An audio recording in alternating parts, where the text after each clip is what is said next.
हम इतने काफ़ी वीक से आप लोग सेशन दे रहे हैं, तो आई एम श्योर वो वाले एस्पेक्ट्स अब क्लियर हैं उन चीज़ों पे। आप लोगों की ग्रिप है, आपकी वोकेबलरी है, अंडरस्टैंडिंग है। तो अब हम जो दूसरी साइड है इसकी के टूल्स, टेक्नोलॉजी, कंप्यूटर्स और एआई, ये वाली जो चीज़ें हैं, इनकी थोड़ी सी बेसिक अंडरस्टैंडिंग लेंगे। बहुत ज़्यादा ओवरली टेक्निकल नहीं होगा, लेकिन जस्ट टू अंडरस्टैंड एवरीथिंग कि हम जो चीज़ यूज़ कर रहे हैं वो है क्या एक्चुअली।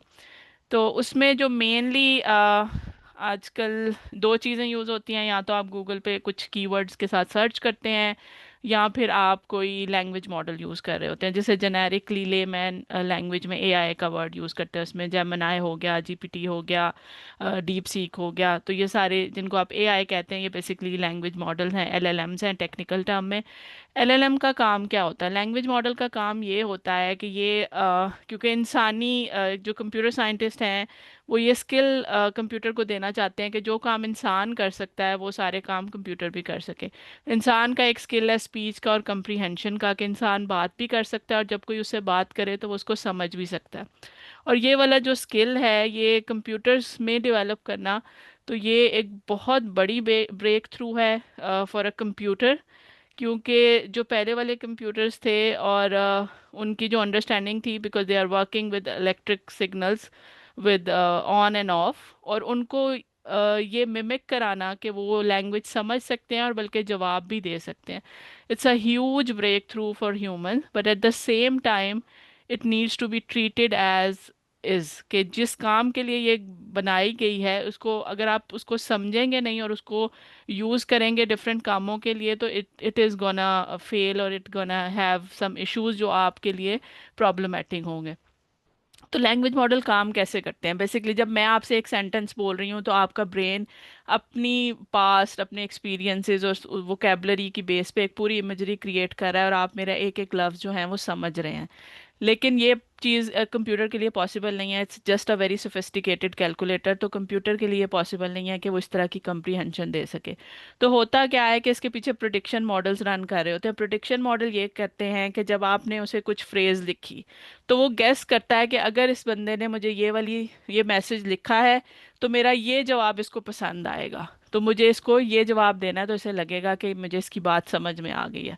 तो एट ऑल टाइम जब भी आप इस तरह के चैटबॉट से इंटरेक्ट कर रहे होते हैं, वो सिर्फ और सिर्फ ये प्रिडिक्ट कर रहे होते हैं कि आपको जवाब में क्या पसंद आएगा, और वो अपने सारे डाटा सेट में से वो जवाब निकाल के आपके सामने रख देते हैं। इसलिए आपने अक्सर सुना होगा या देखा होगा कि जब आप प्रॉम्प्ट चेंज करते हैं तो आपके रिस्पॉन्सेज जो हैं वो बहुत डिफरेंट आते हैं। यूट्यूब पे अक्सर आपने वीडियोस देखी होंगी कि प्रॉम्प्ट कैसे लिखनी है, सही तरीका क्या है। क्योंकि बेसिकली जो आप लिख रहे हैं वो सिर्फ उसको प्रिडिक्ट कर रहा है कि अगर ये लिखा है तो अब इसका ये बेस्ट पॉसिबल आंसर है। उसको कुछ समझ में नहीं आ रही, वो अंडरस्टैंड नहीं करता। तो ये आपने लैंग्वेज मॉडल को लैंग्वेज मॉडल ही समझना है, कि उसका काम सिर्फ ये है कि आपको ये फील देना कि मशीन जो है वो आपकी बात समझ रही है और आपको जवाब भी दे रही है। और हम इसको इसी हद तक ही रखेंगे लैंग्वेज स्किल से रेलिवेंट। अब जब ये सारा काम हो रहा होता है तो डेफिनेटली एक मसला तो ये है कि जिस तरह की आपने प्रॉम्प्ट दी, आपको जवाब भी उसी तरह का दिया जाएगा।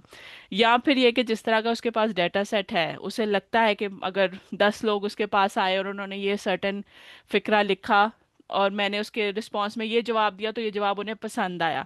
तो अब जब आप 11वां इंसान जाके उस तरह की कोई बात करेगा, तो वो वही जवाब रेप्लिकेट करेगा जो पिछले 10 लोगों ने अप्रूव किया था। तो इधर एक बायस आ गई, एक सर्टेन फ्लेवर आ गया, आपकी वोकेबलरी का इफेक्ट आ गया। तो ये सारी चीज़ें जो हैं इसके बेसिकली इसकी अंडरस्टैंडिंग के लिए हम ये सारा कुछ कर रहे हैं। और बाज़ दफ़ा क्योंकि उसका गोल ये है कि उसने आपको खुश करना है, उसने आपको ये मिमिक कराना है कि उसे आपकी बात समझ में आ रही है, इट विल फैब्रिकेट इन्फॉर्मेशन, वो हलूसिनेट करेगा, वो ऐसी इन्फॉर्मेशन क्रिएट करेगा जो रियल नहीं है, जो फेक है। और मकसद सिर्फ ये होगा कि आपकी तसल्ली हो जाए, कि आप जब एक कन्वर्सेशन कर रहे हैं तो आप तसल्ली के साथ करें कि ओके मेरी बात इसको समझ आ गई और इसने मुझे जवाब भी दे दिया।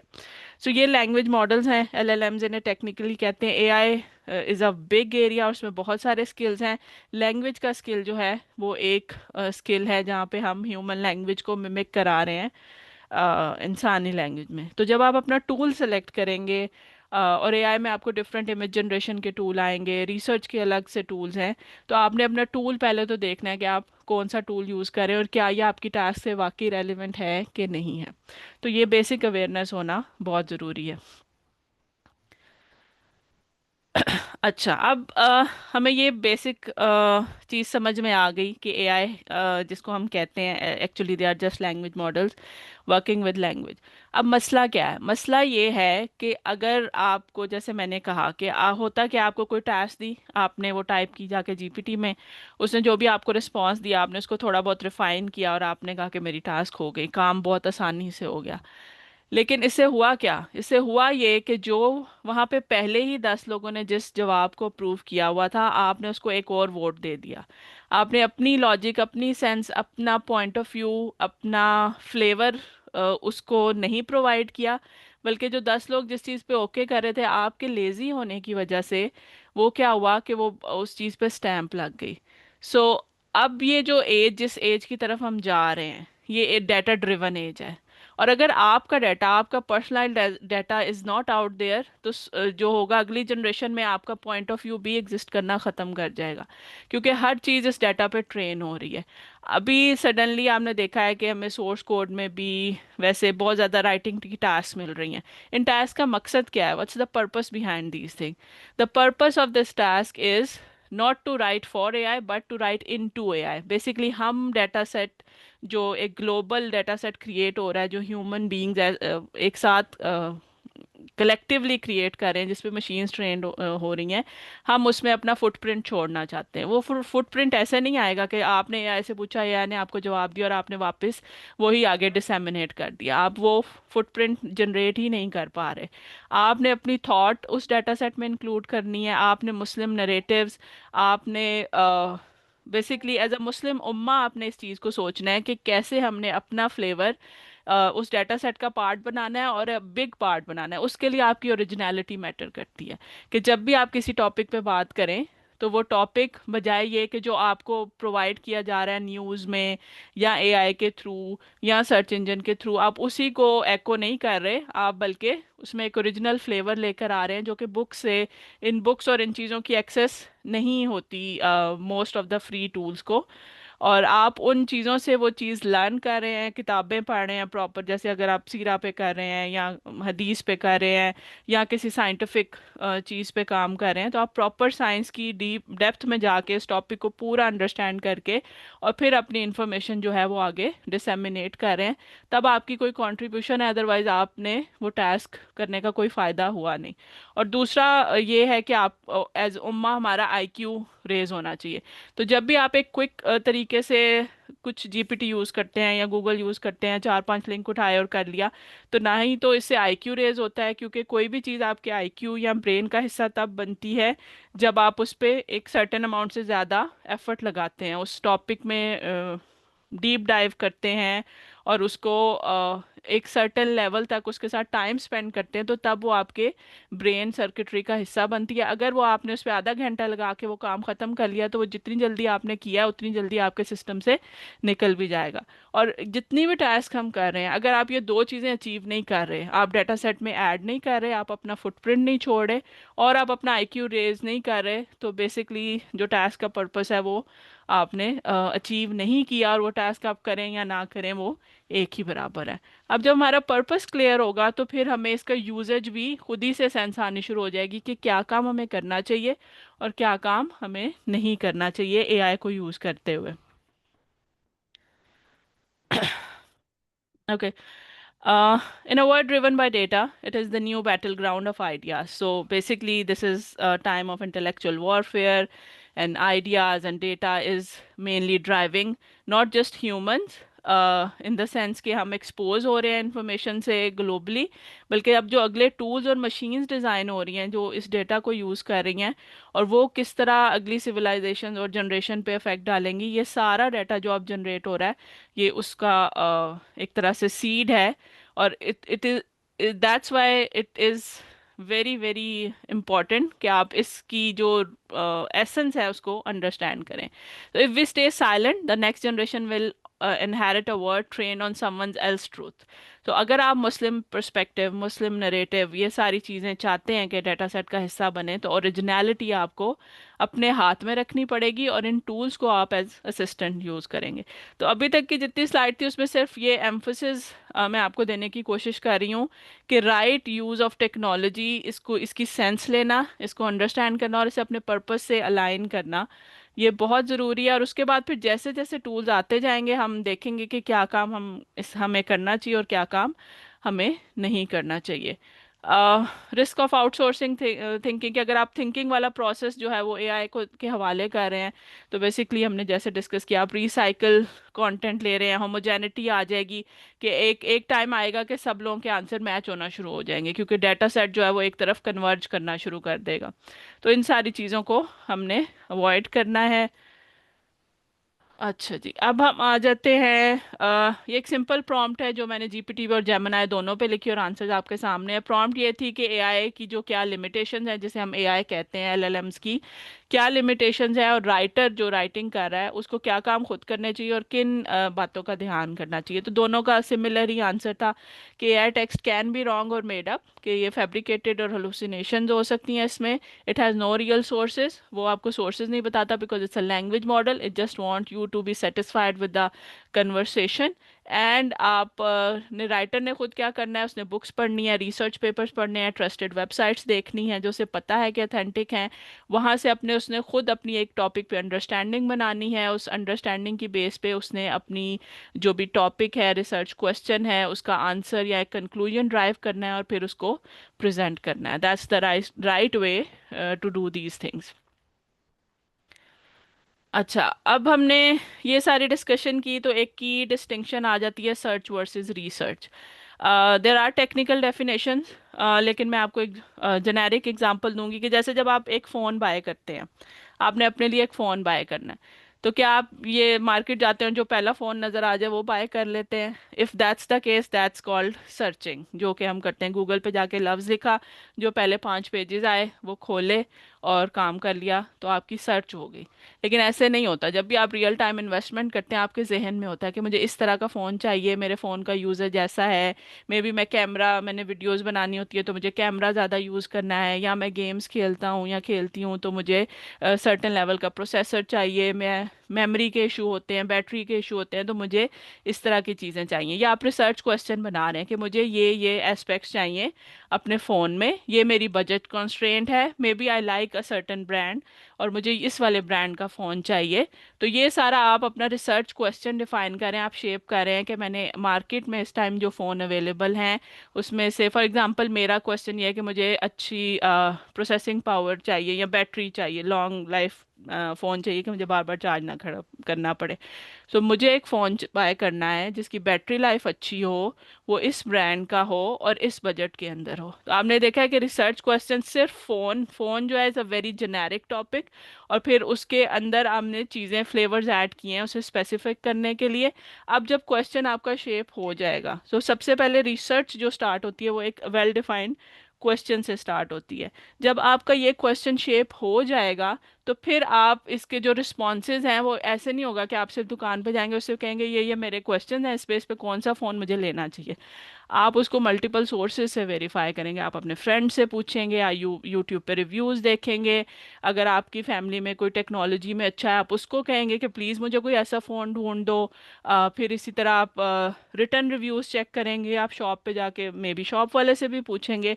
तो ये आप मल्टीपल सोर्सेज से डाइवर्स किस्म के पर्सपेक्टिव ले रहे हैं और फिर आप डिसाइड कर रहे हैं कि ओके इसने ये बताया, इसने ये बताया। और उन सोर्सेज की आप क्रेडिबिलिटी भी चेक करेंगे। क्रेडिबिलिटी क्या, कि फॉर एग्जांपल अगर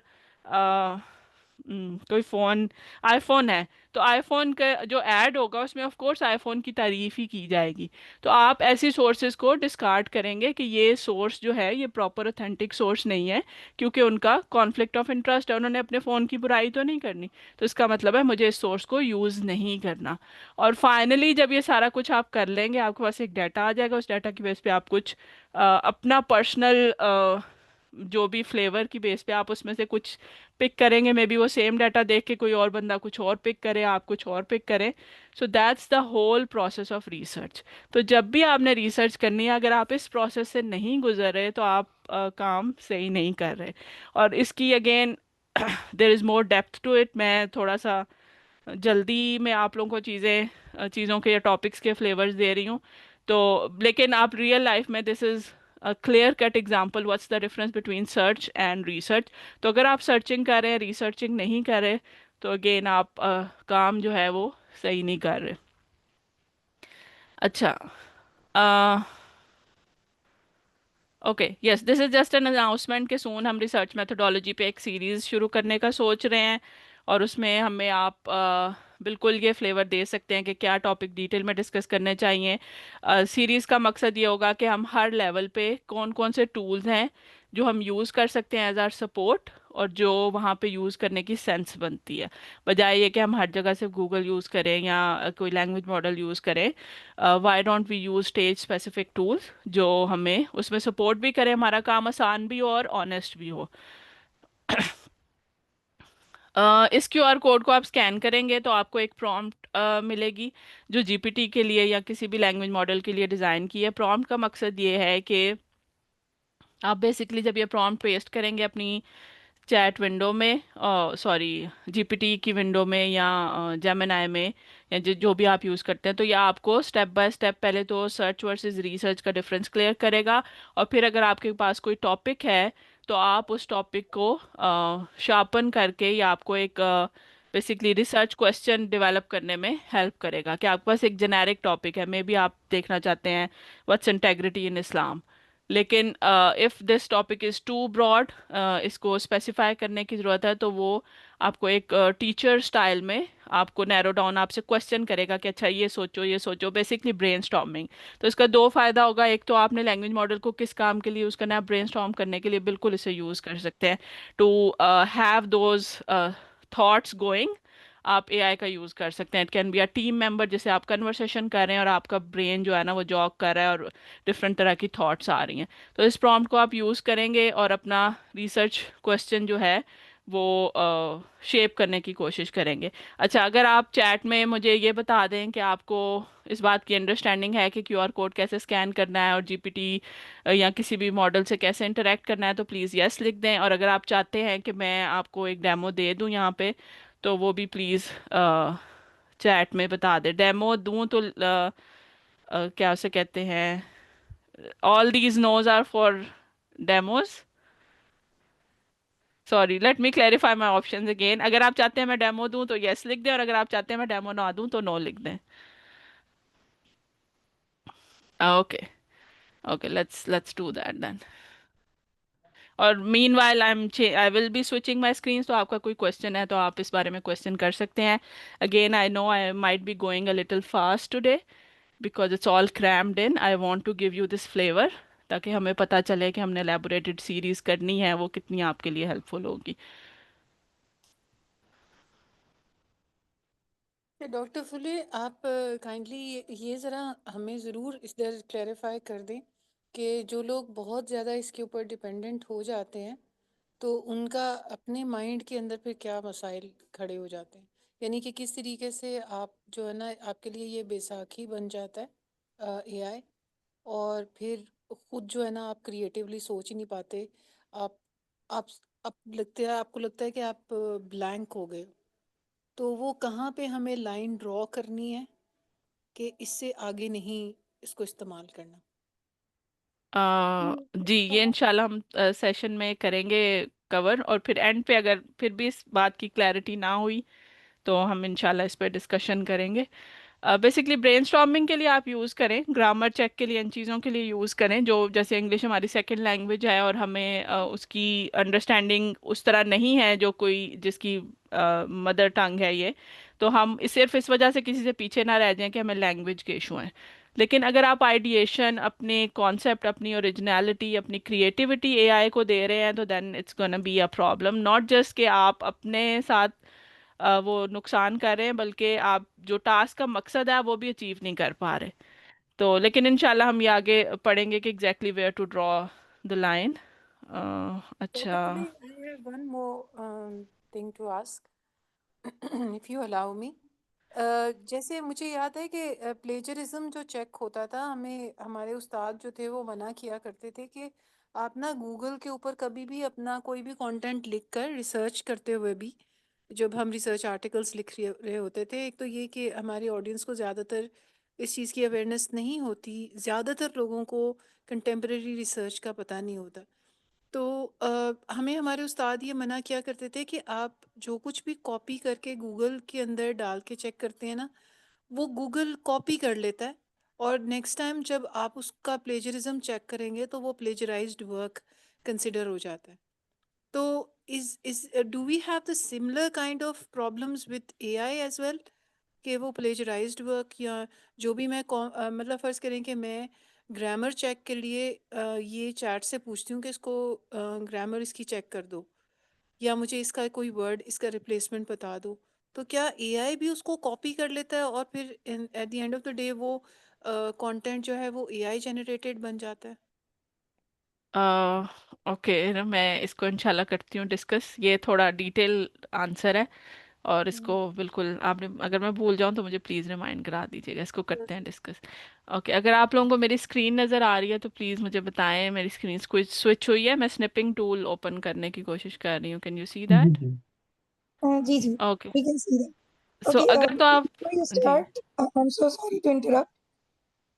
There are 2-3 members जो आप रिकॉर्डिंग के लिए रिक्वेस्ट भेज रहे हैं, तो वो आप नहीं भेजें, रिकॉर्डिंग हो रही है इंशाल्लाह और वो शेयर भी हो जाएगी। सो यस, जस्ट यही कहना था। Please continue. अच्छा जी, और अच्छा, अगर तो आप फ़ोन पे हैं और आपके सामने क्यूआर कोड है, तो आपका फ़ोन, लेटेस्ट जितने भी फ़ोन है, आप सिर्फ कैमरा जो है उसका ओपन करेंगे, और कैमरा से जब इसको टुवर्ड दिस फ़ोन करेंगे तो ऑटोमेटिकली जो है उसका क्यूआर कोड के पीछे जो लिंक है वो एक्टिवेट हो जाएगा, आपको लिखा हुआ नज़र आएगा। अगर आप पीसी पे हैं और आप इसको करना चाहते हैं, क्यूआर कोड को स्कैन करना चाहते हैं, तो बेसिकली आप स्क्रीनशॉट लेंगे अपने इमेज का, और स्क्रीनशॉट लेने के बाद आप उसको कॉपी करेंगे। सॉरी, स्निप विंडो शायद मेरे दूसरी स्क्रीन पे है, इधर से आप राइट क्लिक करके इसको कॉपी कर सकते हैं। उसके बाद आप सिंपल गूगल लेंस खोलेंगे, ये वाला जो बटन है गूगल पे, ये गूगल लेंस का बटन है, इधर आप करेंगे इमेज पेस्ट, और अगर पेस्ट नहीं हो रहा तो आपकी जो स्क्रीनशॉट्स हैं वो आपके डॉक्यूमेंट्स के, पिक्चर्स के फोल्डर में सेव होते हैं, या फिर आप उसे एक्सप्लिसिटली भी सेव कर सकते हैं। बेसिकली आपने जो स्क्रीनशॉट लिया है वो आपने यहाँ पे ऐड करना है गूगल लेंस में, और जैसे ही आप ये ऐड करेंगे ये नीचे आपको लिंक नज़र आ जाएगा, आप इस लिंक की वेबसाइट पे क्लिक करेंगे तो ये डॉक्यूमेंट जो है वो खुल जाएगा, और इसके अंदर प्रॉम्प्ट है। अब प्रॉम्प्ट आपने यूज़ करनी है जीपीटी पे, या जिस भी पे आप करें, मैं आपको जीपीटी के साथ डेमो दे रही हूँ। तो यहाँ से आपने टेक्स्ट कॉपी करना है एंड तक, इसको आपने सारे को कॉपी करके अपनी जीपीटी विंडो में जाएं, और no that's not it, sorry, this one. अच्छा जी, जीपीटी चैट में जाएंगे आप, अगर लॉगिन कर लेंगे तो अगर आपने लॉगिन नहीं किया हो तो कुछ फीचर्स हैं जो आपको अवेलेबल नहीं होते, ये फ्री वर्जन ही है, लेकिन मैंने लॉगिन किया हुआ है तो देर आर सर्टेन फीचर जो मुझे अवेलेबल हैं, तो वो मैं आपको भी बताती हूँ। सबसे पहले आप ये प्रॉम्प्ट जो है वो पेस्ट कर देंगे एज इज, ये मैं इन्वर्टेड कॉमास हटा देती हूँ, और this is for your practice, हम प्रॉम्प्ट लिखना और उसको थोड़ा वो करना भी सीखेंगे। अब अगर आपने लॉगिन किया हुआ है तो आपको ये नीचे दो बटन नज़र आ रहे होंगे। एडिट का बटन आपने तब यूज़ करना है जब हो सकता है आपने जीपीटी से कोई बात की है और आपकी बात उसको समझ में नहीं आई, या आपको लगा कि मैंने मैसेज जो है वो प्रॉपर नहीं लिखा। जब भी आपने जीपीटी से बात करनी है तो जितना भी आप कॉन्टेक्स्ट दे सकते हैं या पूरे सेंटेंसेस लिखने हैं, सिंगल वर्ड आंसर नहीं देने। और जब आप लॉन्ग आंसर देंगे तो हो सकता है आप उसको कुछ कहना चाह रहे हो जो आपको लगे कि आपने सही तरह नहीं लिख पाया और उसने आपको मिसअंडरस्टैंड किया, तो आप अगले मैसेज में जाके उसको चेंज नहीं करेंगे, आप इस पेन वाले बटन पे क्लिक करेंगे और यहाँ पे जाके उस मैसेज को जैसे लाइक आप व्हाट्सएप में मैसेज एडिट करते हैं, आप यहाँ जाके मैसेज को चेंज करके उसको दोबारा सेंड करेंगे तो वो रिकन्फिगर करके आप देखें वो दोबारा प्रोसेसिंग कर रहा है और वो प्रॉम्प्ट को आगे लेके चलेगा। तो अब आपने इस प्रॉम्प्ट की खुद प्रैक्टिस करनी है। बेसिकली आपको प्रॉम्प्ट इस तरह की मैंने कुछ और भी डिज़ाइन की हुई है परसुएसिव राइटिंग से रेलिवेंट और दूसरी डिफरेंट तरह की राइटिंग से। लेकिन यह है कि ये आपको क्वेश्चंस करेगा, कोई डायरेक्ट आंसर नहीं देगा। आप इसे रोमन उर्दू में बात कर सकते हैं, आप इंग्लिश में बात कर सकते हैं। द आइडिया इज़ कि आपको सर्च और रिसर्च का डिफरेंस क्लियर हो जाए, और अगर आपके पास कोई टॉपिक है तो आपके पास एक पॉलिश्ड जो है रिसर्च क्वेश्चन बन जाए, ताकि आपको ये पता हो कि अब मेरे पास ये क्वेश्चन है, अब मैंने इस पे नेक्स्ट स्टेजेस में इसको कैसे लेके चलना है। अ, तो ये आप इससे जस्ट इंटरेक्ट करें। For example right now saying what do you think research means. मैं रोमन उर्दू में लिख रही हूँ, मुझे नहीं पता। Okay, you imagine you want to buy new phone, because मैंने ये प्रॉम्प्ट डिज़ाइन किया तो ये एग्जांपल फ़ोन वाली ही दे रहा है जो मैंने आपको अभी दी है।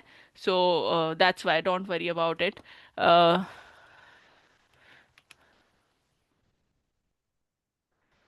But just keep chatting and keep interacting. और जो आपसे सवाल पूछ रहा है आपने अपने ब्रेन को एंगेज करके उसका ऑनेस्ट आंसर देना है। And the goal is at the end of the day आपको वो कर बल्कि बताएगा कि now you understand the difference between research and search, and also know your research question is ready and it's ready to use.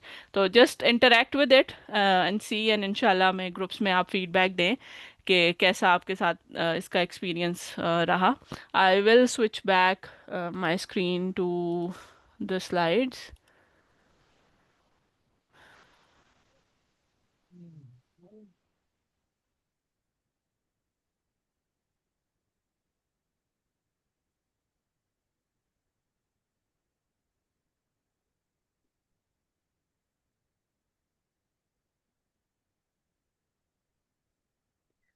Okay, तो इस तरह के कुछ और प्रॉम्प्ट्स भी हैं जो आपको डिफरेंट स्टेजेस पे हेल्प कर सकती हैं। मैंने डिज़ाइन की हैं, ये वाली तो हमने टेस्ट की थी, उसमें मुझे कुछ फ्रेंड्स ने हेल्प किया, फीडबैक दी। कुछ ऐसी प्रॉम्प्ट्स हैं जो मैं इतना एक्सटेंसिवली टेस्ट नहीं कर सकी, तो उनमें शायद थोड़े इशू हों, but we can do this together इंशाल्लाह। बट आपने ज़रूर इसको ट्राई भी करना है और फीडबैक भी देनी है कि आपको लगा कि कहीं एआई वाज मैसिंग इट अप, या उसने सही में सही रिस्पांस नहीं दिया, उसका रिस्पांस में ये फ्लॉ है। तो please share your chat with me and we can improve the prompt. तो prompt writing is a skill, और ये आपको कर करके आ जाएगा। स्पेशली जब आप एक जेनेरिक प्रॉम्प्ट डिज़ाइन कर रहे होते हैं जो और लोगों ने यूज़ करनी होती है, तो it becomes overly complicated, so don't worry about it. लेकिन आप इस प्रॉम्प्ट को रीड करके एनालाइज भी कर सकते हैं कि इस प्रॉम्प्ट को हमने कैसे डिज़ाइन किया, उसमें क्या क्या चीज़ें लिखी हुई हैं। That might give you some ideas. Okay, let's move back to the topic. So पहली बात ये कि आपकी जो है राइटिंग जो है पर्पसफुल होनी चाहिए। आपको पता होना चाहिए कि आप राइटिंग क्यों कर रहे हैं। इसलिए नहीं कि आपको होमवर्क मिला है, इसलिए नहीं कि ये काम करना है। We are all here with a purpose, we have an agenda, we are part of a team जहाँ पे हम intellectual warfare to educate people इन चीज़ों पे काम कर रहे हैं। तो ये चीज़ें अगर कंप्रोमाइज़ करके आप राइटिंग कर रहे हैं तो उस राइटिंग का कोई फ़ायदा नहीं। दूसरा ये है कि जब आपने राइटिंग का सही माइंडसेट बना लिया, तो अब आपके पास एक क्लियर कट टॉपिक या क्वेश्चन होना चाहिए। वो प्रॉम्प्ट आपको रिफाइन करने में हेल्प करेगी। जब आपने वो डिसाइड कर लिया, तो अब आपने ये सोचना है कि ये जो मेरी टास्क है इसकी मैं डिलीवरेबल या मैं इसकी आउटकम क्या चाह रहा हूँ। मैं ये कोई आर्टिकल लिखना चाह रही हूँ, या चाह रहा हूँ मैं कोई प्रेजेंटेशन देना चाह रही हूँ, या मैं कोई लेक्चर डिलीवर करना चाह रहा हूँ। तो आपने अपनी क्लियर कट माइंड बनाना है कि ये जो रिसर्च क्वेश्चन है इसका आंसर मैं किस फॉर्म में जनरेट करना चाह रही हूँ। जो मैं आंसर जनरेट कर रही हूँ उसकी ऑडियंसेस कौन है, वो मैं क्या आम लोगों के लिए कर रही हूँ, सर्टेन कैटेगरी के लोगों के लिए कर रही हूँ। बेसिकली हमारे लैंग्वेज और फ्लेवर्स में फ़र्क, और फाइनली कि उसका स्टाइल क्या है। जो आपने मिसरम के साथ पूरा सारे सेशंस दिए हैं कि आप परसुएसिव राइटिंग कर रहे हैं, इंफॉर्मेटिव कर रहे हैं, या एंटरटेनमेंट के लिए कर रहे हैं, तो आपको ये चीज़ों की आपने बेसिकली अपना क्वेश्चन क्लियर करना है और ये 3 क्वेश्चंस को आंसर करना है कि आप आउटपुट किस फॉर्म में चाह रहे हैं, किन लोगों के लिए चाह रहे हैं, और आप कौन सा राइटिंग स्टाइल, या आप रिसर्च की तरफ जा रहे हैं। उसको मैं ज़्यादा टच नहीं कर रही क्योंकि अभी हमने उसको डिस्कस नहीं किया राइटिंग में। हमने पाए तक ही ज़्यादा डिस्कस किया as far as I know. तो इसलिए मैं रिसर्च को अभी बहुत ज़्यादा टच नहीं करी, बट दैट्स अनदर कैटेगरी जहाँ पे आप प्रॉपर रिसर्च स्टाइल में काम करना चाह रहे हैं। जब आपको ये चीज़ें पता होंगी, तो आप उसके बाद आप एआई को यूज़ कर सकते हैं कीवर्ड्स आइडेंटिफाई करने के लिए, कि थॉट आपकी होगी, कीवर्ड आपने खुद सेलेक्ट करने हैं, लेकिन आप ब्रेनस्टॉर्मिंग कर रहे हैं एआई से। कैसे आप कर सकते हैं? आप उसे कह सकते हैं act as a keyword generator. ये नीचे प्रॉम्प्ट लिखी हुई है, आप इस तरह की कोई प्रॉम्प्ट यूज़ कर सकते हैं। फॉर द टॉपिक, यहाँ पे आपका रिसर्च क्वेश्चन होगा, give me 10 search terms grouped into core ideas methods population settings outcome. So basically आप उसे कह रहे हैं कि मुझे ऐसे 10-12 ऐसे लफ्ज बता दो, और उनको ग्रुप भी कर दो, कि अगर मैंने मेथडोलॉजी से इस क्वेश्चन पे, फॉर एग्जांपल रिसर्च क्वेश्चन हम फ़ोन वाले ही लेके चलते हैं, तो मैंने फ़ोन वाले क्वेश्चन या फ़ोन पे सर्चिंग करनी है, तो मुझे 10 ऐसे चीज़ें बता दो जो मुझे सर्च करनी चाहिए गूगल पे या गूगल स्कॉलर पे और डिफरेंट प्लेटफॉर्म्स पे। और आप उसे एक तरह से सीड ले रहे हैं, और उसके बाद आपने खुद से उनको क्या उसे कहते हैं, एलेबोरेट करना है उन टर्म्स को, कोई उनको फ्रेजेस में लेके जाना है, मे बी उनके सिनोनिम्स ऐड करने हैं, या आपने उस पर रिफ्लेक्ट करके उससे मिलती जुलती चीज़ें, बेसिकली एक आपको छोटा सा सीड एआई की तरफ से मिला, कि बाज़ दफ़ा टॉपिक हमारे लिए इतना अननोन होता है, अगर तो हमें पहले से ही अवेयरनेस है टॉपिक की, तो हमें ये स्टेप करने की ज़रूरत नहीं, यहाँ पे एआई की हेल्प की ज़रूरत नहीं। अगर हमें नहीं है, या फिर हम ये कर सकते हैं कि हम पहले अपने कीवर्ड खुद डिसाइड करें, क्योंकि हम वेल अवेयर हैं, वेल रेड हैं, और उसके बाद एआई से डबल चेक कर लें कि हमने कुछ मिस तो नहीं कर दिया। उससे कहें कि हमें मोस्ट 10 इंपॉर्टेंट कीवर्ड्स बता दो, ताकि हम हमारी सर्चिंग जो है वो कंप्लीट सर्चिंग हो जाए। अगर टॉपिक ऐसा है जो बिल्कुल न्यू है, हम ब्लैंक है, हमें नहीं पता कहाँ से शुरू करना है, तो use AI to give that, to initiate that thought process in your head, और वो आपको वो 5-6-7 लफ्ज बताएगा। तो उसके बाद आपने उन 5-6-7 को 10-15-20 तक लेके जाना है अपनी थॉट से, because your flavour is very very important, your creativity is very very important. तो आपके पास फिर कीवर्ड्स होने चाहिए। जब आपके पास कीवर्ड्स आ जाएंगे, तो फिर आप डिफरेंट सोर्सेज यूज़ करेंगे, Google scholar mainly for published research, peer reviewed research, और sorry there is some kind of noise. Anyways, उसके अलावा आप टेक्स्ट बुक यूज़ करेंगे, और फिर लास्ट स्टेज में वो सारा कुछ है जो सर्च इंजन हो गए, लैंग्वेज मॉडल्स हो गए, या कुछ भी हो गया। फॉर एग्जांपल आप इस्लामिक टॉपिक पे पहले तफासीर आ जाएंगी, सीरा की बुक्स आ जाएंगी, और वेल नोन स्कॉलर्स आ जाएंगे। फिर आप पब्लिश्ड रिसर्च इस्लामिक टॉपिक्स पे भी आपको मिल जाएगी। अगेन, अगर आप लोगों को गूगल स्कॉलर के बारे में नहीं पता and you want me to give you quick demo, please write yes in the chat.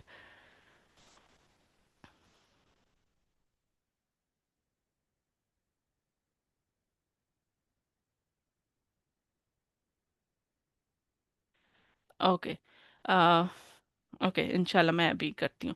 और फिर लास्ट स्टेज आपकी होगी, जो आप सिंपल गूगल सर्च कर रहे हैं और एलएलएम्स यूज़ कर रहे हैं, ये आपकी लास्ट स्टेज होगी। और वहाँ पे भी जब आप उससे कहेंगे, तो आपने उसे कहना है मुझे रिसर्च आर्टिकल, जो पब्लिश्ड आर्टिकल्स है वो चाहिए, with a web link and a DOI. DOI is document identifier. जो भी पब्लिश्ड रिसर्च होती है उसके साथ डेफिनेटली एक डीओआई होता है।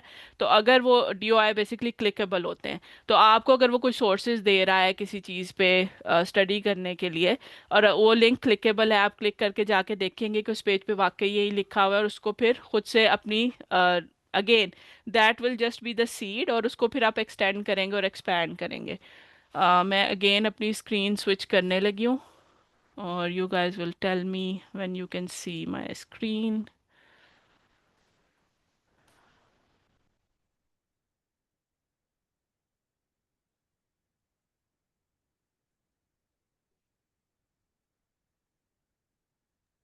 डॉक्टर फुले, आज हम कंप्लीट इसको कंप्लीट आप करवा देंगी, या is it going to be like अभी आप एक कराएंगी फिर अगले हफ्ते में एक करवाएंगी, कि आप आज ही सारा बेसिकली दिस इज ये एन बहुत, overview, right? This is an overview basically. मैं, आप देख रहे होंगे मैं बहुत स्पीड में और तेजी तेजी से, बस I am not going deep into anything, और मैं बड़ा क्विकली आपको पॉइंटर्स दे रही हूँ। फॉर सम पीपल जो शायद इन चीज़ों से यूज टू हैं, उनके लिए ये काफ़ी होगा। लेकिन अगर आप बिल्कुल बेसिक हैं, तो आपको फिर पूरे सारे सेशन जो हैं वो डिटेल में अटेंड करने चाहिए, ताकि आप कंफर्टेबल हो सकें टूल से, और आपकी अंडरस्टैंडिंग जो है वो इम्प्रूव हो सके। लेकिन जी, इट्स एन ओवरव्यू। इसमें काफ़ी सारी चीज़ें मैंने स्किप भी की हैं, लेकिन जो यहाँ है वो भी काफ़ी कंडेंस्ड फॉर्म में है। जी। I mean, we need to make people understand कि ये आप ओवरवेल्म ना हो कि इतना स्पीड से किया जा रहा है। असल में जी। इसमें बहुत सारी डिटेल रिक्वायर्ड होती है। इस तरह मैंने भी जब दिया था तो मैंने एक बहुत तेज़ी से करवाया था, ओवरव्यू दिया था। सो ये जो है ना, इसके बाद अगर आपकी नीड है तो आप हम लोग आपसे ये पूल करवा लेते होते हैं कि अगर आपने मज़ीद इसकी डिटेल करनी है तो हम इसका एक स्केड्यूल बनाते हैं पूरा, और फिर हम इनको ये कोर्स ऑफर करते हैं। ठीक है, सो इसकी डिटेल उसके अंदर ओपन होगी। ओके, आप लोगों को मेरी स्क्रीन स्विच की हुई नज़र आ गई है? Can you see yes, my Google page now? Yes, yes. Okay. इसमें आपको Google scholar, just write Google dot scholar और गूगल स्कॉलर, और आपको जो पहला लिंक आएगा ये बेसिकली गूगल का separate, it's again type of search, but it is specific to scientific studies. तो आपने जब भी कोई टेक्निकल चीज़ सर्च करनी है आपने गूगल स्कॉलर पे जाके करनी है। गूगल पे आपको हर तरह के रिजल्ट्स आते हैं, उसमें आपको ब्लॉग पोस्ट भी आएंगी और दूसरी चीज़ें भी आएंगी, सीरियस काम नहीं आएगा। लेकिन गूगल स्कॉलर सिर्फ इसलिए डिज़ाइन किया गया है कि आप रिसर्च आर्टिकल जो है उसमें सर्च कर सके। इसमें आप कोई भी कीवर्ड लिखते हैं, for example this is the keyword motivating people psychology, के बेसिकली मोटिवेशन के पीछे क्या साइकोलॉजी है, इस तरह की कोई भी आप फ्रेज लिखें तो आप देखेंगे कि यहाँ पे आपके जो रिजल्ट्स आए हैं उसके नीचे ये कुछ सर्टेन क्राइटेरिया, लाइक स्पेसिफिक चीज़ें आपको नज़र आ रही हैं जो गूगल पे आपको नज़र नहीं आती। इसी तरह यहाँ पे टाइमलाइन है कि कितनी रीसेंट है। फॉर एग्जांपल अगर मैं रीसेंट स्टडीज़ चाह रही हूँ सिंस 2021, तो ये मेरे सामने आ रहा है। अब जो इनको देखने का तरीका होता है, जो पब्लिश स्टडीज़ होती हैं जो आपको ऑनलाइन नज़र आती हैं वो दो तरह की हो सकती हैं, पीयर रिव्यूड हो सकती हैं और नॉन पीयर रिव्यूड, और दोनों आपको इस लिंक पे नज़र आएंगी। तो ये फ़र्क आपको आहिस्ता आहिस्ता आइडिया हो जाएगा कि फॉर एग्जांपल यहाँ पे आप देख रहे हैं इसके साथ लिखा हुआ है बुक, तो ये बुक है, it's not a published paper. ये वाली जो फर्स्ट है, ये मुझे देख के पता चल रहा है कि ये इस नाम की वजह से कि ये एक पब्लिश्ड पीयर रिव्यूड पेपर है। पीयर रिव्यूड का क्या मतलब होता है कि जब आप कोई काम करते हैं वो काम आपके कोलीग्स या पीयर्स जो सेम डोमेन के, सेम डिसिप्लिन के लोग हैं, दुनिया की डिफरेंट यूनिवर्सिटीज़ में बैठे हैं, वो आपका काम रिव्यू करते हैं और फिर वो आपसे, और तीन ऑप्शन होते हैं, या तो वो कहेंगे कि जी आपका काम इस काबिल नहीं है कि इसको पब्लिश किया जाए, इसमें ये मसले हैं, तो ये इस फॉर्म में पब्लिशेबल नहीं है, तो वो रिजेक्ट कर देंगे। या वो कहेंगे कि आपका काम बहुत अच्छा है और बिल्कुल आजकल हमारी नीड है इस डोमेन की, इस साइंस की, तो ये ज़रूर पब्लिश होना चाहिए। और तीसरा ये है कि वो कहेंगे कि ये अच्छा काम है लेकिन इसमें ये इशू हैं, इनको फिक्स करके लाएं, और फिर एक बैक एंड फोर्थ आप उनके साथ चलते हैं, उनके हिसाब से काम फिक्स करते हैं, उनको सेटिस्फाई करते हैं और फिर वो पब्लिश हो जाता है। इसको कहते हैं पीयर रिव्यूड। तो पीयर रिव्यूड आर्टिकल्स जो हैं आपको इधर, आपको पीयर रिव्यूड भी मिलेंगे, नॉन पीयर रिव्यूड भी मिलेंगे। नॉन पीयर रिव्यूड बेसिकली इस तरह के होते हैं जिनके साथ आर्काइव का वर्ड लगा होता है, वो यहाँ प्री प्रिंट का वर्ड लगा होता है, और उसमें जर ये ईयर या इस तरह नहीं लिखा होता। Let me see if I can give you an example, लेकिन ये आपको कर करके ही समझ आएगा। प्री प्रिंट का मतलब ये है कि it's not printed yet, it's not peer reviewed yet. यहाँ पे प्री प्रिंट्स है, no it's published one, I am just trying to see this one. ये आप, और यहाँ पे देखना है, हमने टाइटल में नहीं देखना, ये नीचे ना जर्नल का नाम आता है, ये American psychologist 2024, it's a publish journal, archive preprint, that means this is not peer reviewed. So आप जब साइंटिफिक पेपर भी देखते हैं तो उसमें कैटेगरीज हैं, कौन सा हाई स्टैंडर्ड का है कौन सा लो स्टैंडर्ड का है, लेकिन गूगल स्कॉलर में जितनी भी चीज़ें आप पढ़ेंगे वो सारी साइंटिफिक पेपर्स होंगे, साइंटिफिक स्टडीज़ होंगी।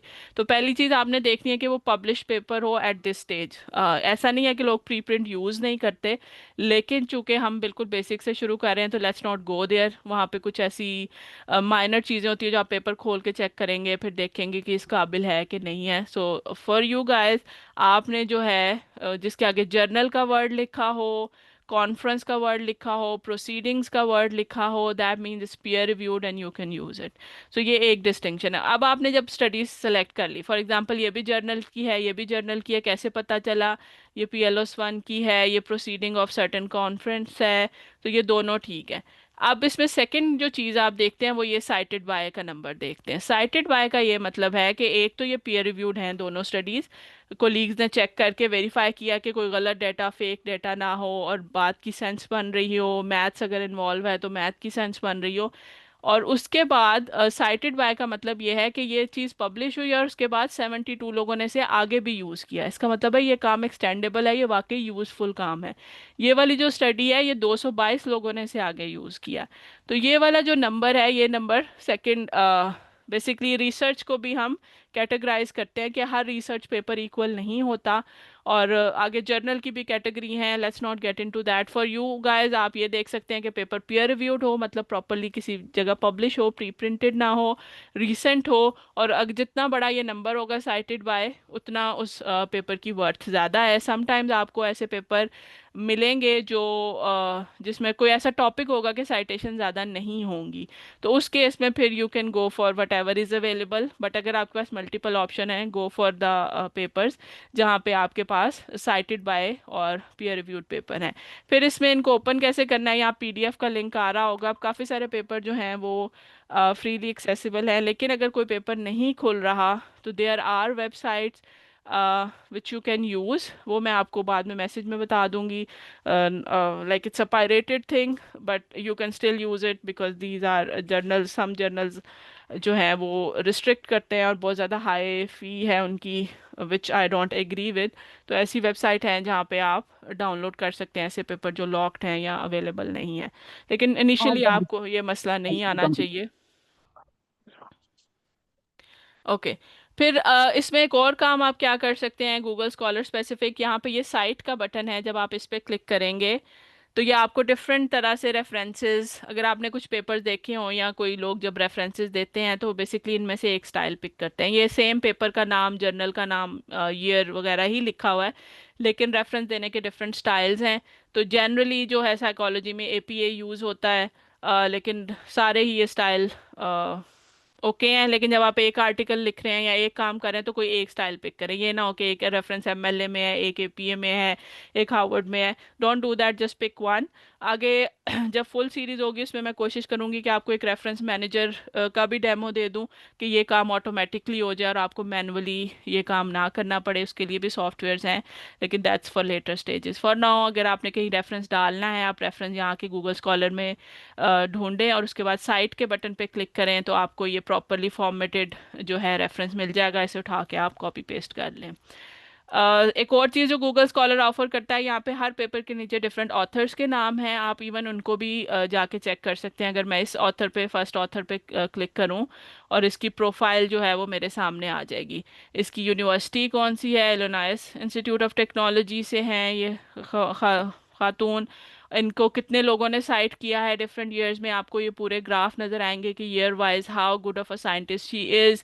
उनकी एच इंडेक्स, आई इंडेक्स, ये दो मेजर्स हैं, जितना बड़ा ये नंबर होगा उतना पॉपुलर या यूज़फुल साइंटिस्ट है।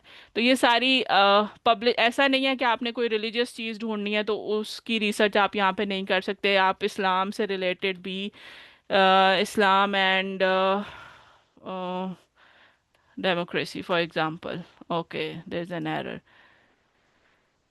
ओके, सो आपको ऐसा नहीं है कि जब जो मुस्लिम इस्लामिक स्टडीज़ में भी जो मास्टर्स करते हैं, पीएचडी करते हैं, वो पेपर पब्लिश भी कराते हैं, उनकी रिसर्च पब्लिश होती है और वो भी सेम प्रोसेस से गुजरते हैं। तो आपको उस तरह की भी, आप ये देखें 10 पेजेस तक इस पे स्टडीज़ हैं, तो आपको हर तरह की स्टडी यहाँ पे मिलेगी। तो आपने इसको एज अपनी अगर तो आपका टॉपिक इस्लाम से है तो डेफिनेटली कुरान एंड हदीस is the first source, and then go for the publish studies. और अपना सारा मटेरियल जो है वो आपने वेरीफाई करना है, हदीस है तो सही है कि नहीं, उसकी सारा कुछ तफासिर के डिफरेंट फ्लेवर्स। और इसी तरह जब साइंटिफिक स्टडी आएगी तो वो पब्लिश्ड है, पीयर रिव्यूड है, कि cited by how many people है, ये सारा कुछ करके आप अपनी सोर्सेज जमा कर रहे हैं। तो पहले कीवर्ड हुए और फिर हो गए सोर्सेज जमा हो गए। Okay, I am gonna switch back to the presentation.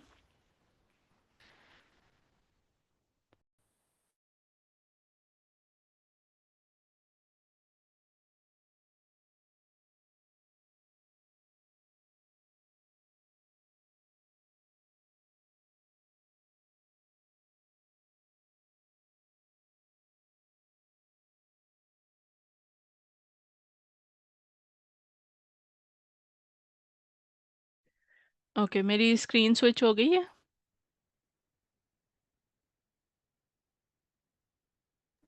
जी, हो गई। ओके।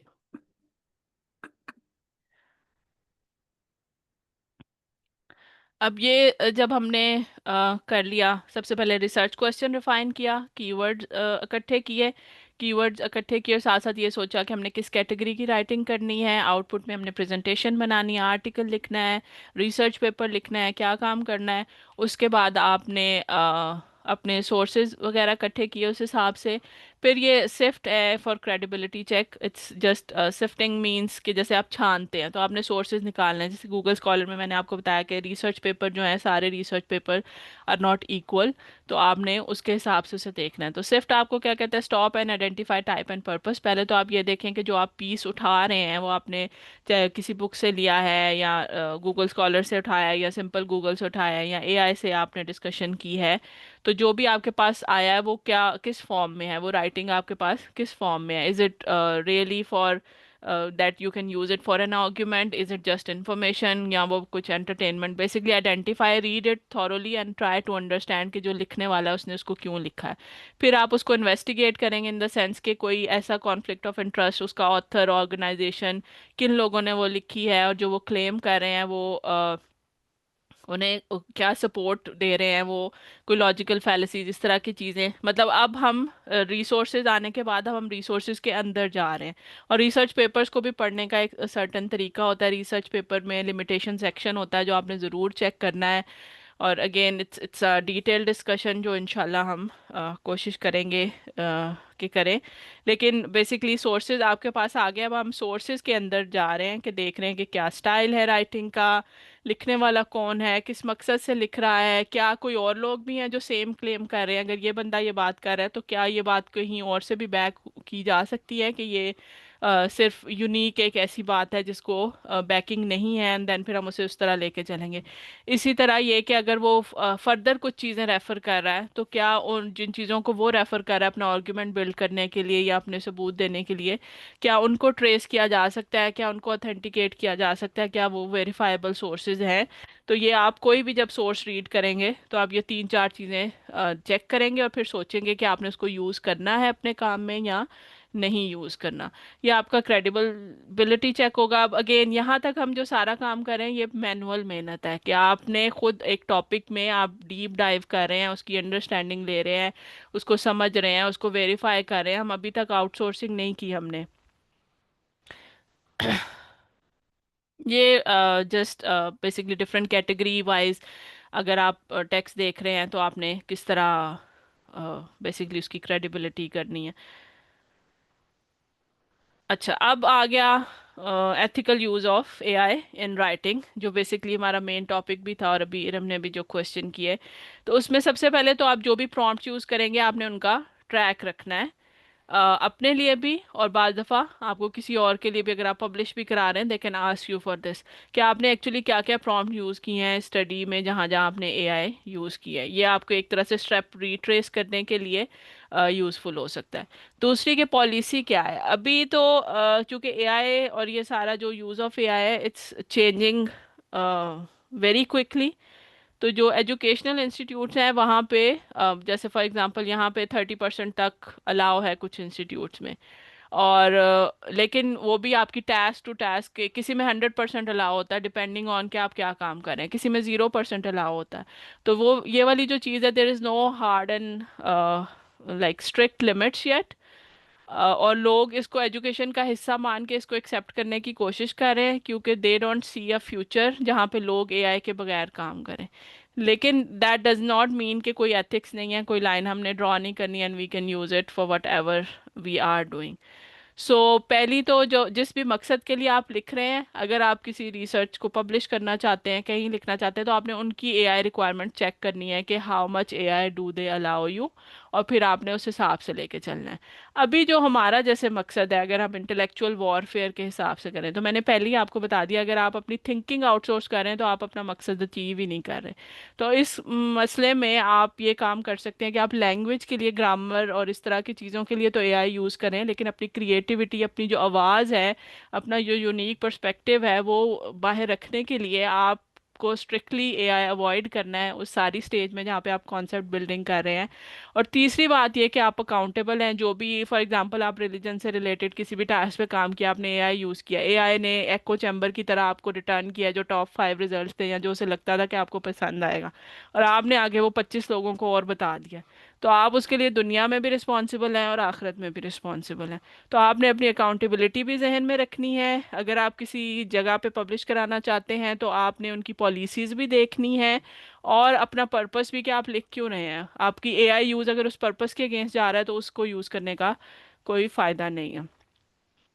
फिर इरम ने एक ये बात पूछी थी कि अगर हम अपने आइडियाज़ जो हैं एआई को दे रहे हैं तो उसमें वो आइडियाज़ कॉपी होने का एक तरह से डर होता है। तो बिल्कुल ये बात है, अगर आप कोई कॉपीराइटेड मटेरियल है जो आपके पास आया है, for example you are working on a project, जो प्रोजेक्ट का ब्रीफ है वो कॉपीराइटेड है या उसमें कुछ पर्सनल इन्फॉर्मेशन है, तो अगर वो आप एआई को देंगे तो specially the free version of AI, paid वालों में वो फिर भी आपको चॉइस देते हैं कि आप ये शेयर करना चाहते हैं, आप चाहते हैं हमारा मॉडल इस बेस पे इम्प्रूव हो या ना हो। अ, अ, पर वो उस पर कितना लागू होता है या वो एक्चुअली में वो करते हैं कि नहीं, there is no way to tell that.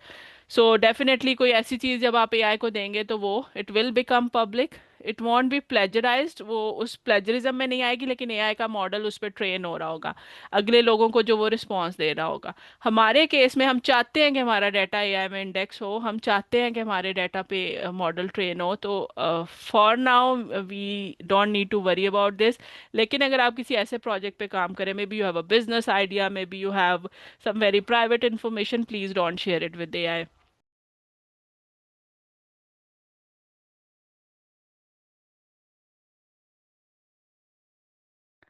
Sorry. So आपने ये basically that's the ethical line कि पहले तो आपका पर्पस, आपकी accountability, if you are writing for something and someone an organization, they might have some policies, please check with them.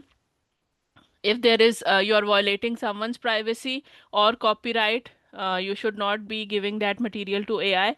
But otherwise जितनी मेरी understanding है अभी तक की टास्क के लिए, you are free to use AI as long as आप credibility check करते हैं, सोर्सेज समझते हैं, टॉपिक सही से अंडरस्टैंड करते हैं, तो आप राइटिंग वाली फेज में एआई को यूज़ कर सकते हैं। अब राइटिंग वाली फेज में आपने यूज़ करना कैसे है। राइटिंग वाली फेज में यूज़ करने का ये हरगिज़ मतलब नहीं है कि आप एआई को कहेंगे ये टॉपिक है और मुझे इस पे कुछ लिख के दे दो। बेसिकली अपनी पूरी स्टडी करेंगे, स्टडी करके जो आपकी अंडरस्टैंडिंग डेवलप हुई है उसमें आइडियाज़ को ग्रुप करेंगे, थीम्स बनाएंगे, उसकी प्री राइटिंग वाली जो स्टेजेस हैं, फ्री स्टाइल राइटिंग करेंगे।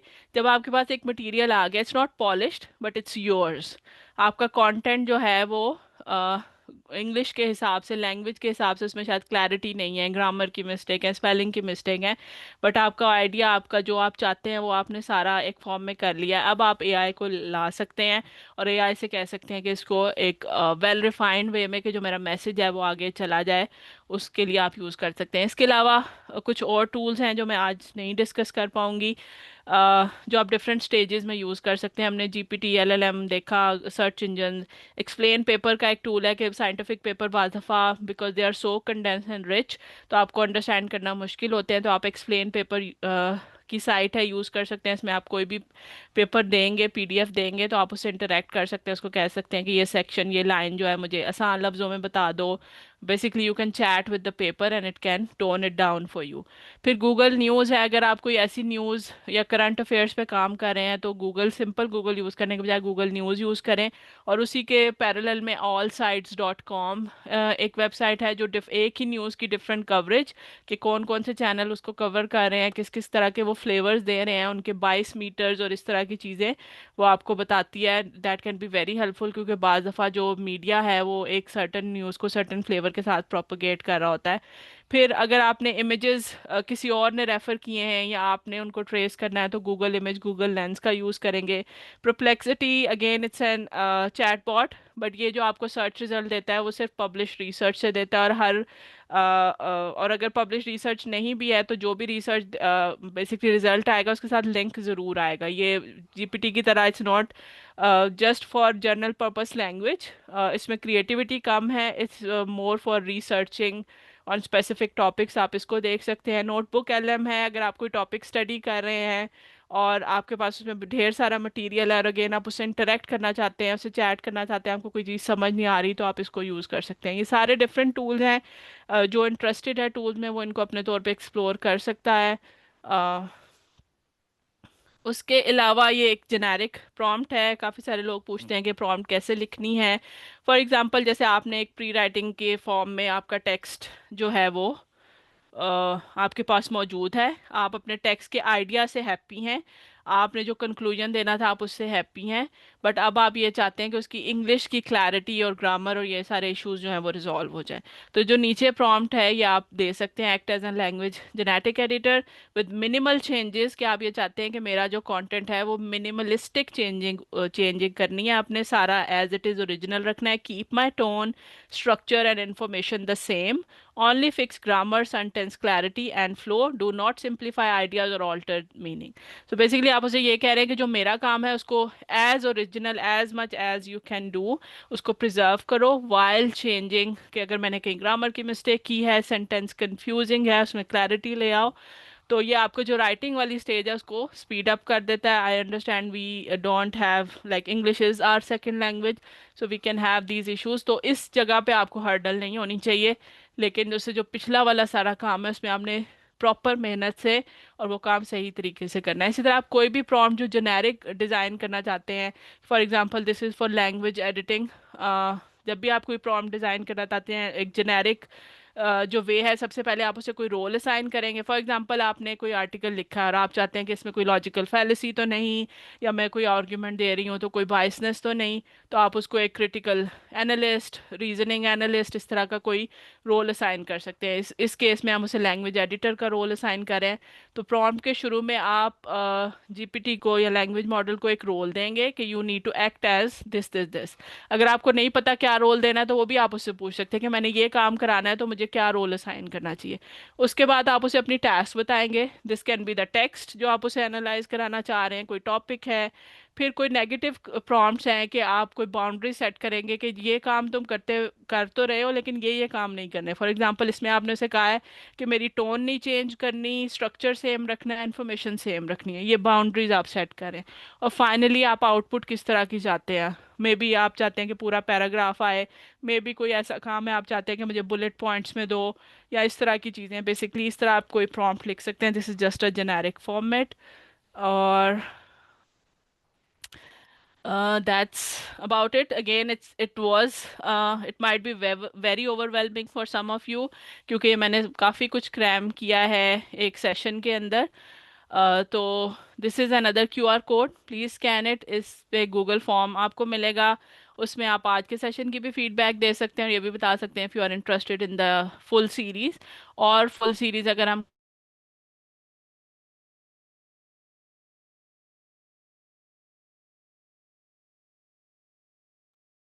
डॉक्टर फुले आपकी आवाज़ नहीं आ रही।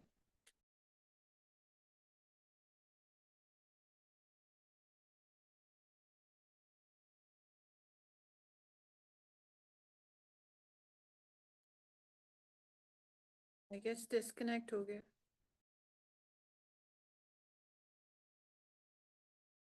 है चैट में, क्लास में तो है।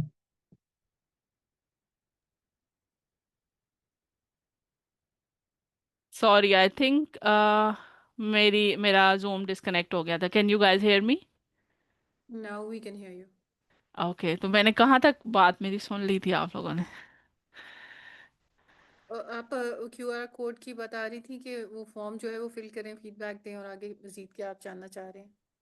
हाँ जी, तो प्लीज़ ये फॉर्म फिल करें और हमें बताएं कि अगर हम सीरीज शुरू करते हैं तो कौन से टॉपिक हैं जो आपको हेल्प करेंगे। और उसके अलावा जो भी क्वेश्चंस हैं वो अब हम कर सकते हैं। Thank you so much for your time. Thank you so much, Dr. Fulle. It was very informative session. I really learned a lot. But yeah, it was very fast, very quick. हर चीज़ आप बहुत तेज़ी से बताती जा रही थी. But I do hope कि इसको एक अच्छे सेशंस में, इसके मल्टीपल सेशंस हम रखें और एक एक करके एक एक चीज़ को समझते हुए जाएं। प्लस इसके अंदर जो हमारे रिसर्च टूल्स हैं, जिस तरह NVivo है या SPSS है, वो भी आप हमें यूज़ करना सिखाएं, ताकि जो है ना वो उसको भी मतलब उमा के लिए ये आसानी हो कि हमें पता चले कि कंटेम्प्रेरी रिसर्च के अंदर कौन से टूल्स यूज़ किए जाते हैं। देखिए, जब मैं कंटेम्प्रेरी कहती हूँ, by that I mean to say कि जो रिसर्च होती है कि एक आप इस्लामिक रिसर्च करते हैं और एक होती है जो एक आम दुनियावी रिसर्च होती है। तो अगर आपने लार्जर ऑडियंस को मतलब टच करना होता है या जाके उनको इन्फॉर्म करना होता है या उनको बताना होता है, इवन अपने दीन के बारे में भी बताना है ना, तो आपको उनके टूल्स यूज़ करने होते हैं। सो डॉक्टर फुले, हमारे पास एक ऐसी बंदी मौजूद है जो कि हमें इन चीज़ों में बहुत अच्छा सिखा सकती है। आई एम श्योर हम इनका ज़रूर फ़ायदा उठाएंगे इंशाल्लाह। इंशाल्लाह ज़रूर। Let's see. बेसिकली जो स्टैटिस्टिक्स की तरफ जाने, बस मेरा एक यही कंसर्न है कि not everyone can handle that. उसके लिए आपको थोड़ी सी, जैसे पहले स्टैटिस्टिक्स 101 और प्रोबेबिलिटी, इस तरह की चीज़ें पढ़नी पड़ेंगी। बट इंशाल्लाह इंशाल्लाह we can plan that. I am available, and Iram, please don't call me Dr. Flair, just call me Flair. It sounds very weird and strange. And please, thank you for the feedback. और कोई question है? I understand it was very overwhelming, but कुछ भी आप feedback देना चाहें या कुछ भी confusing है तो please. जो आपने वो जो टूल्स बताए थे ना, तो उसकी भी एक लिस्ट मिल जाती है ना, क्योंकि तो उसमें पता चल जाएगा कौन से टूल किस चीज़ के लिए यूज़ कर सकते हैं। मैं इंशाल्लाह स्लाइड्स आप लोगों से शेयर कर दूंगी, और उसमें टूल्स के नाम भी होंगे। और अगर आपको डिटेल्स चाहिए कि कौन सा टूल किस काम के लिए, तो वो भी इंशाल्लाह मैं एक मैसेज लिख के तो भेज दूंगी। जज़ाकल्लाह।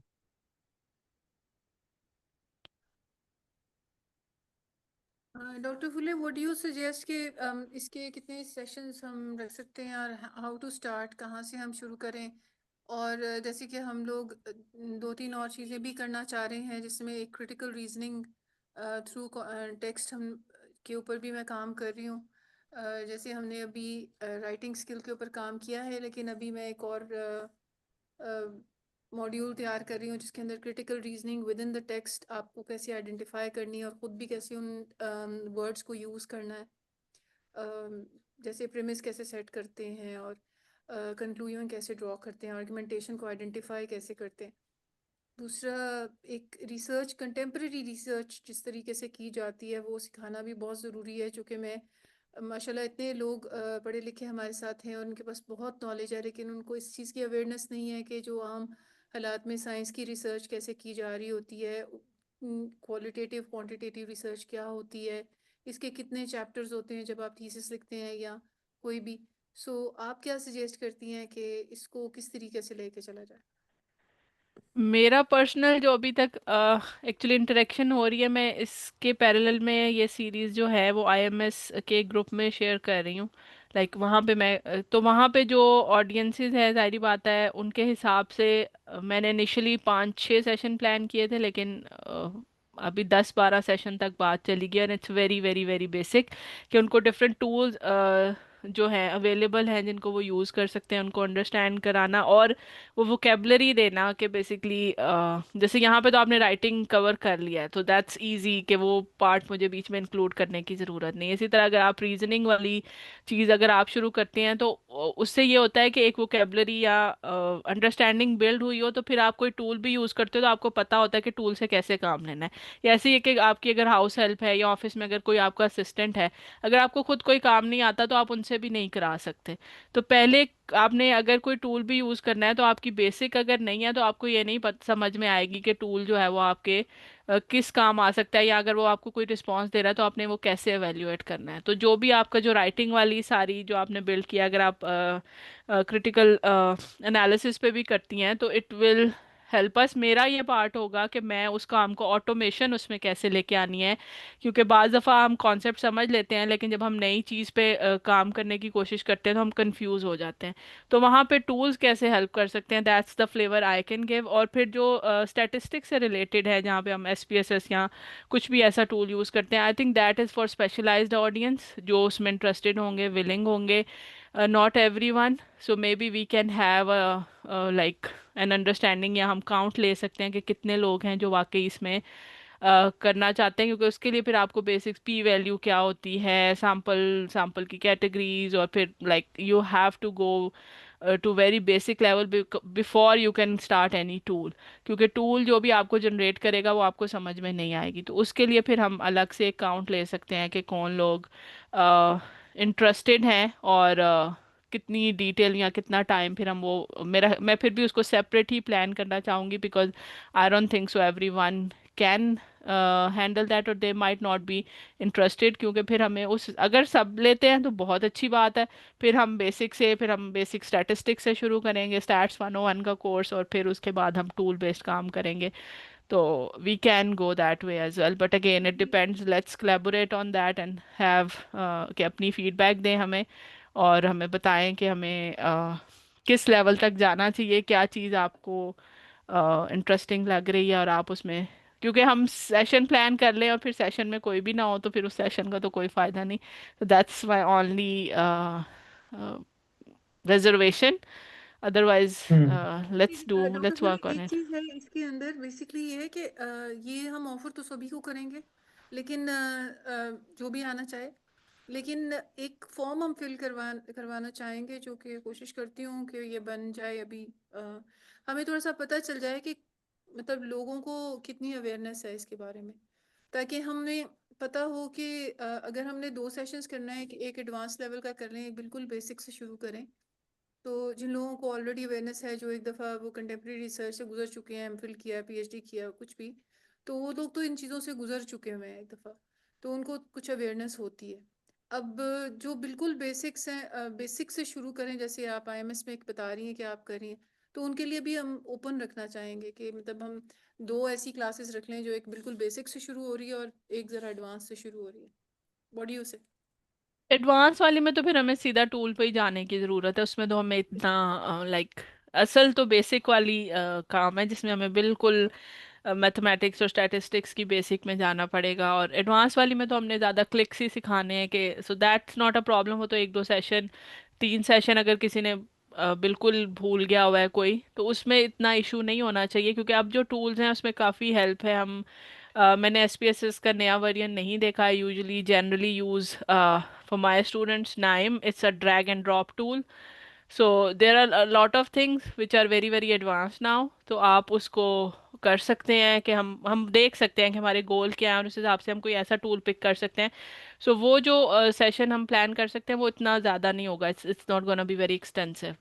जो प्रॉब्लम आता है ब्यूटिफुली। क्योंकि, जी सॉरी। एक चीज, सॉरी टू कट यू, मैं सिर्फ एक चीज यहाँ पे ऐड करना चाहूंगी कि वी मैं ये जो हमारे उस्ताद ने भी हमें टास्क किया था, सर साहिल ने, उन्होंने भी जो है ना, people were hesitant to write, so we have to encourage them to write. तो उस सूरत में हमें बेसिकली एक ऐसी चीज की तरफ जाना है कि जहाँ पे लोग ना डीमोटिवेट ना हो, लिखने के हवाले से उनको मोटिवेटेड रखना, इन टूल्स को यूज़ करके शुड बी द गोल, कि आप ये टूल्स यूज़ करें और मोटिवेटेड रहें।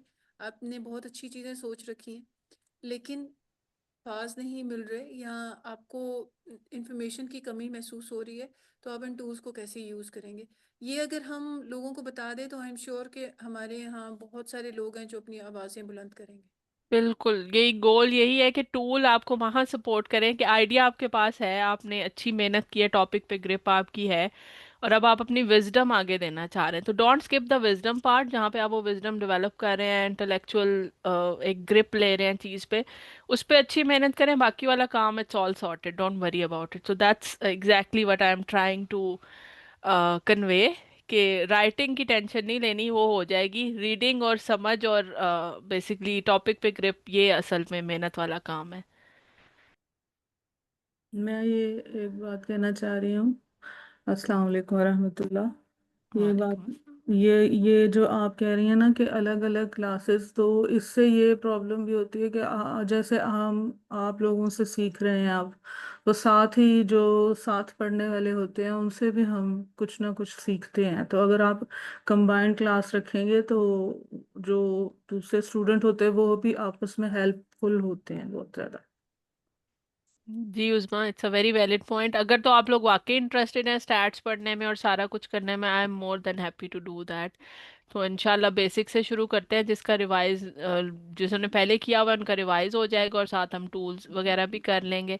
लेकिन वो फिर हम इसको, मैं फिर भी राइटिंग वाली जो सीरीज़ है ना, जिसमें हम सिर्फ किसी का काम पढ़ के उसको उसमें एक कंक्लूजन ड्राइव करके उसको राइट करना चाह रहे हैं, बेसिकली हम वो ओपिनियंस हाईलाइट कर रहे हैं जो शायद मेन स्ट्रीम नहीं है। ये मैं इस पॉइंट ऑफ व्यू से ये वाली टास्क ले रही हूँ। तो ये सीरीज हम स्टिल सेपरेट रखेंगे, और वो जो टेक्निकल जिसमें हम डाटा एनालिटिक्स और इस तरह की चीज़ें लेके आ रहे हैं उसको हम उसके बाद as a follow up more sophisticated level of research के तौर पे ऐड कर सकते हैं इंशाल्लाह। जी। तो लेकिन ये है कि मैं अगर अपनी बात करूँ ना, तो मैं स्टैटिक्स को मैं बिल्कुल भी नहीं जानती, लेकिन फिर भी मैं कुछ ना कुछ मतलब ये यूज़ कर लेती हूँ गूगल वगैरह। तो लेकिन रिसर्च वर्क के लिए अगर स्टैटिक्स ज़रूरी है मुझे ये नहीं पता, क्योंकि वो स्टैटिक्स है तो शायद मैं ना समझ सकूँ, मुझे अपने ऊपर इतना कॉन्फिडेंस नहीं है। तो शायद मैं मतलब ये कि अगर मुझे कुछ प्रॉम्प्ट्स वगैरह बनाने आ जाए, और उसी से मैं काफ़ी हद तक रिसर्च कर लेती हूँ, बस इतनी ही। यानी जी, लिखने के ऊपर एक अलग बात है। पहले इंशाल्लाह हम यही वाली सीरीज करेंगे स्टैटिस्टिक्स, फिर हम देखेंगे उसका भी हम एक ओवरव्यू सेशन कर लेंगे, ताकि जिनको नहीं, बिल्कुल भी नहीं पता कि हम क्या बात कर रहे हैं, तो उनको एक फ्लेवर हम्म। मिल जाए कि बेसिकली हम क्या करना चाह रहे हैं। और फिर वो बताएं कि if they are interested, if they are not interested, फिर हम उस हिसाब से उसको लेके चल सकते हैं इंशाल्लाह। तो क्या करना, ये पता चल जाता है ना कि कितना इसकी वैल्यू क्या है। जी तो अगर वैल्यू कम्युनिकेट हो जाएगी ना, तो फिर लोग समझ जाएंगे करना है या नहीं करना। वरना अभी तो बिल्कुल। ये नहीं पता ना कि क्या फायदा होगा इस चीज को करने का। जी, शायद मुझे और इरम को या कुछ और लोग हैं जिनको ये बात समझ में आ रही है कि हम क्या कह रहे हैं, जी। लेकिन तो एक ओवरव्यू सेशन बिल्कुल इस पे प्लान किया जा सकता है कि जो एक फ्लेवर दे दे कि हम एग्जैक्टली exactly क्या बात कर रहे हैं, उससे क्या अचीव हम्म। हो सकता है, और बाकी फिर आप इंशाल्लाह। जैसे कि इंट्रोडक्शन टू रिसर्च के तौर पे ना एक टॉपिक अनाउंस करते हैं सबके लिए। फिर उसके ऊपर फीडबैक के ऊपर डिपेंड करेगा कि हमें किस एंगल पे आगे बढ़ना है। आई गेस ये वाली अप्रोच सही रहेगी, वो फिर हमें पता चल जाएगा ना कि लोग इंटरेस्टेड हैं भी या नहीं इस चीज के अंदर। बिल्कुल, इंशाल्लाह इसको नहीं, करते हैं। इंटरेस्टेड मेरा ख्याल है, इंटरेस्टेड होना एक अलग बात है, लेकिन उस बात को समझने की कैपेसिटी होना किसी में, वो एक अलग चीज होती है। यानी वो आप जब करेंगे तो फिर ही आपको समझ आएगा कि आप कर भी सकते हैं या नहीं। बिल्कुल, दैट्स अ पॉइंट, बट इंशाल्लाह अगर आप विलिंग होंगे तो आ जाएगा इतना, क्योंकि अब इतने ज़्यादा टूल्स हैं, तो थोड़ी हिम्मत आप मारें, थोड़ी हम मारेंगे, और इंशाल्लाह इंशाल्लाह वी कैन डू दिस। इंशाल्लाह। ओके, अगर कोई और क्वेश्चन नहीं है तो let's wrap this up. where there is a will there is a way, मेरे ख्याल में अगर हम करना चाहें तो हम कुछ भी कर सकते हैं, कुछ भी कर सकते हैं। अभी सर ने भी तो माशाल्लाह इतने लोगों से लिखवाया है जिन्होंने इतने अरसे से कुछ भी नहीं लिखा हुआ था, but people started writing. True. इंशाल्लाह। मैंने भी बहुत अरसे से कुछ नहीं लिखा।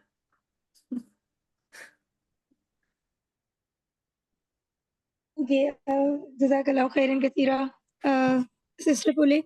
It was very informative, very precise. कम वक्त में बहुत सारी चीज़ें हैं। अगर सारी समझ नहीं भी आई तो वो जो आपकी फ्लेवर वाली बात है वो ज़रूर पहुंच गया। सो आई एम एक्साइटेड इंशाल्लाह फॉर योर सीरीज। अल्लाह करे कि हमारे वक्त में अल्लाह ताला बरकत दे, और मे अल्लाह सुब्हानहू व तआला help us make this happen.